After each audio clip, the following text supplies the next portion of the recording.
સુરતમાં ચલથાણ પોલીસ દ્વારા એબીવીપીના કાર્યકરો પર કાર્યવાહી કરવામાં આવી છે। એબીવીપીના કાર્યકરોએ 19 તારીખે રેલી કાઢી હતી, જેમાં તેઓ દ્વારા ડ્રાઇવિંગ કરવામાં આવ્યું હતું અને તેઓ દ્વારા ટુ વ્હીલર બાઇકનું પણ ડ્રાઇવિંગ કરવામાં આવ્યું હતું, જે જોખમકારક ડ્રાઇવિંગ કરવામાં આવ્યું હતું તેમ પોલીસ દ્વારા જણાવવામાં આવ્યું છે અને ચલથાણ પોલીસ દ્વારા એબીવીપીના કાર્યકરો પર કાર્યવાહી કરવામાં આવી છે।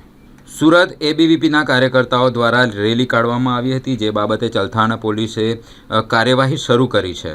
પોલીસે 2 કારને કબજે લીધી છે। ચલથાણ પોલીસે એબીવીપીના કાર્યકર્તાઓ અને તેમના સેના દ્વારા નિવેદનો લેવાની શરૂઆત કરી દેવામાં આવી છે અને ડીડી ચૌહાણ કે જે પીઆઈ છે ચલથાણના, તેમના દ્વારા જણાવવામાં આવ્યું હતું કે 19 તારીખે જે રેલી કાઢવામાં આવી હતી તેમાં કાર્યકર્તાઓ દ્વારા જોખમી ડ્રાઇવિંગ કરવામાં આવ્યું હતું અને તેના લીધે જ તેમના પર કાર્યવાહી કરવાની શરૂ કરવામાં આવી છે।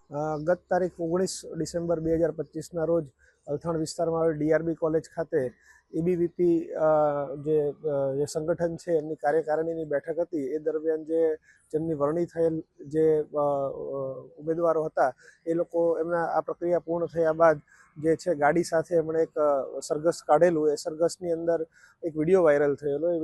એ વાયરલ વિડીયોને જોતા એની અંદર અમુક કાળા કાચવાળી ગાડીઓ તથા અમુક ગાડીઓમાંથી જે છે ભયજનક રીતે ડ્રાઇવિંગ કરતા હોય એવું વિડીયોની અંદર સ્પષ્ટ જણાઈ આવેલ, જેથી આજરોજ જે છે જે ગાડીઓ સરઘસમાં હતી એ પૈકીની 2 ગાડીઓને પોલીસે જે છે જમા લઈને એમના વિરુદ્ધ કાયદેસર કાર્યવાહી કરેલ છે।